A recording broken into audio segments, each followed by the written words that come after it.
আল্লাহ তাআলা বলতেছেন শাহরু রমাদানাল্লাযী উনজিলা ফীহিল কুরআন হুদাল লিন-নাসি ওয়া বায়িনাতিম মিনাল হুদা ওয়াল ফুরকান। আল্লাহ তাআলা বলতেছেন যে রমজান মাসে আমি কি করলাম, এই কোরআনটা নাজিল করেছি।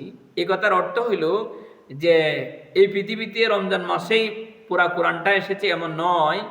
আল্লাহ তাআলার দুইটা বর্ণনা, একটা হলো আল্লাহ তাআলা লৌহে মাহফুজ থেকে প্রথম আসমানি আল্লাহ তাআলা গোটা কোরআনটা নাজিল করেছেন।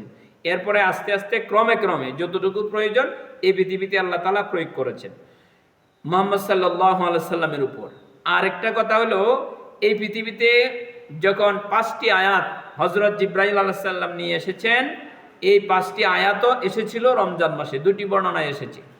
আল্লাহ তাআলা যে 5টি আয়াত পৃথিবীতে প্রথম নাজিল করেছিলেন সেগুলো হচ্ছে ইকরা বিসমি রাব্বিকাল্লাযী খালাক খালাকাল ইনসানা মিন আলাক ইকরা ওয়া রাব্বুকাল আকরাম আল্লাযী আল্লামা বিল কলাম আল্লামাল ইনসানা মা লাম ইয়ালাম।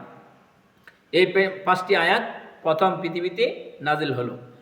কোরআনটা কি? কোরআনটা হলো হুদাল লিন-নাস, মানুষের জন্য হেদায়েত, মানুষের জন্য হেদায়েত। হুদাল লিন-নাস ওয়া বায়িনাতিম মিনাল হুদা ওয়াল ফুরকান। কোরআনটা হলো সত্য মিথ্যা পার্থক্যকারী, হক বাতিল, কোনটা সত্য কোনটা মিথ্যা এটা আইডেন্টিফাই করতে পারে, প্রকাশ করতে পারে। আল্লাহ তাআলা এরকম একটা গ্রন্থ পৃথিবীতে আল্লাহ তাআলা নাজিল করেছেন। যারা কোরআন পেয়েছে কোরআন অনুযায়ী জীবন ধারণ করবে, হতাশা হওয়ার কোনো কারণ নেই।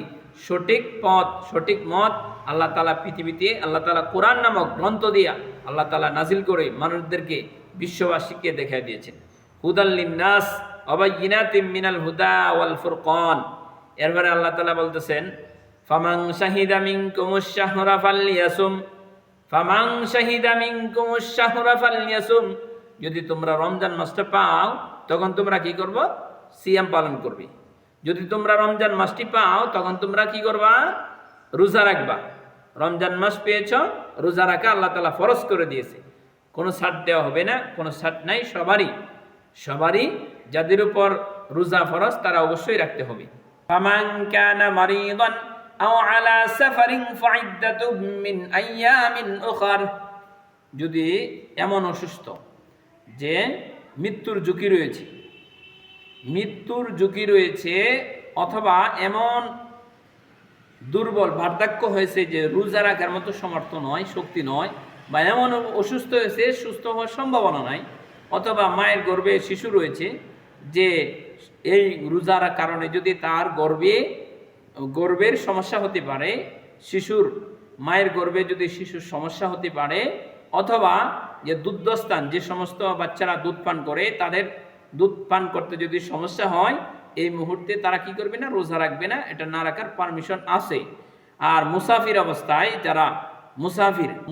অবস্থায় যারা রয়েছে তারা অন্য সময় তা কি করবে? পূরণ করে নিবে।